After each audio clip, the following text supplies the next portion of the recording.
Vocabulary জানতে হবে, এটা হচ্ছে সব থেকে গুরুত্বপূর্ণ। ঠিক আছে, তুমি যদি বলো যে ভাই উইথ গুলো এবং উইদাউট গুলো শর্টকাট বলেন, তাহলে শর্টকাট হচ্ছে ভোকাবুলারি জানতে হবে।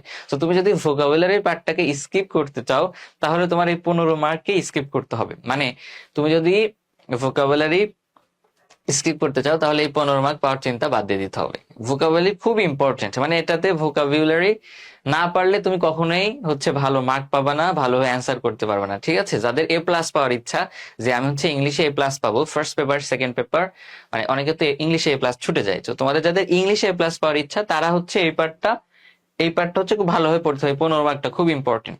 সামারি, তারপর হচ্ছে তোমার ফ্লো চার্ট, তারপর এগুলোতে অনেক মার্ক। সেগুলোতে যদি তুমি একটা অঙ্কের মতো মার্ক পেয়ে যেতে পারো, তাহলে কিন্তু তোমার A+ কখনোই ছুটবে না, এমনিতে A+ পাবা। ঠিক আছে, রিটেন একটু কম মার্ক পেলেও, অন্য দিকে হচ্ছে একটু অল্প মার্ক পেলেও, এই অংশে একটু ভালো মার্ক পেলে তোমার A+টা ছুটবে না।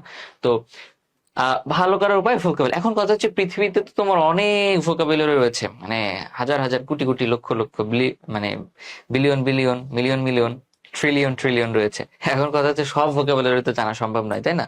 তো তুমি হচ্ছে কোন ভোকাবুলারি গুলো পড়বা।